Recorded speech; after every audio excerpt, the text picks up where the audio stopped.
नमस्कार, रेवती रेसिपीजमध्ये आपलं स्वागत आहे।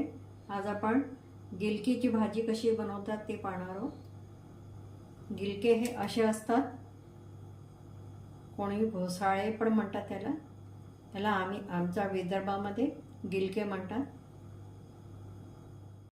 आता मी याचे वरवरचे साल काढून घेतले आणि हे दोन्ही टोक इकडचे हे काढून घेतले।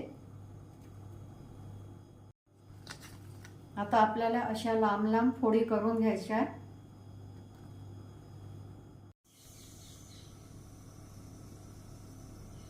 आता आपण गिलक्याच्या भाजीमध्ये पाणी टाकून घेतलेले आहे आणि स्वच्छ धुवून घेतलेली आहे। इथे मी तेल तापत ठेवलेले आहे। इथे 2 पळी तेल टाकलेले आहे किंवा 2 चमचे पण तेल घातलेले आहे। तेल आपल्या आवडीप्रमाणे कमी जास्त पण करू शकतो।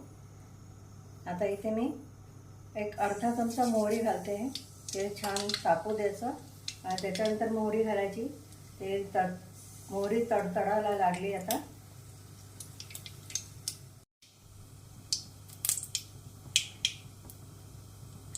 या गिलक्याच्या फोडी घालते।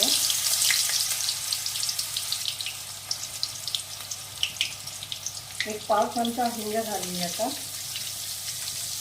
अर्धा चमचा हळद घालूया। अर्धा चमचा आपण तिखट घालतोय। अर्धा चमचा आपण जिरे पावडर घातली आहे। आता याला छान मिक्स करून घेऊया। आता इथे जे तिखट घातलं आहे ते तुम्ही आपल्या आवडीप्रमाणे कमी जास्त करू शकता। आता बाकीची जी भाजी आहे ती आपण घालून घेऊया। एक पाव चमचाभर गूळ घालूया आपण। आता भाजीला छान मिक्स करून घेऊया, हलवून घेऊया एकदा। ही भाजी शिजून फार कमी होते।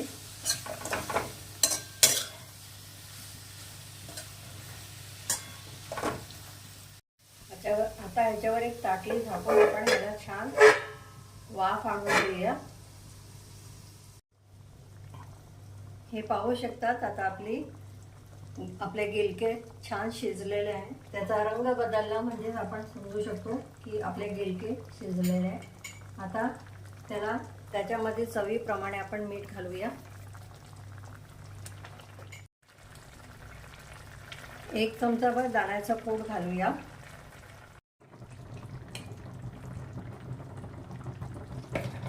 एक पाव चमचाभर आपण काळा गोड मसाला घातलेला आहे। आता याला छान मिक्स करून घेऊया। गिलकेचं स्वतःच पाणी सुटतं, त्यामुळे आपल्याला पाणी घालायची काही आवश्यकता पडली नाही आहे, गरज भासली नाही आहे आपल्याला।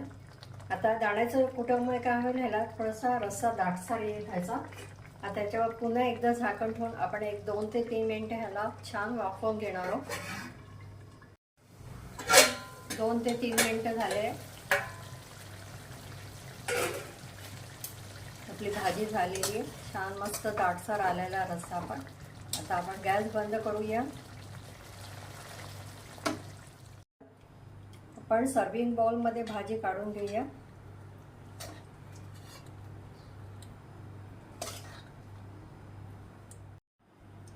आता याच्यावर कोथिंबीरने गार्निशिंग करूया।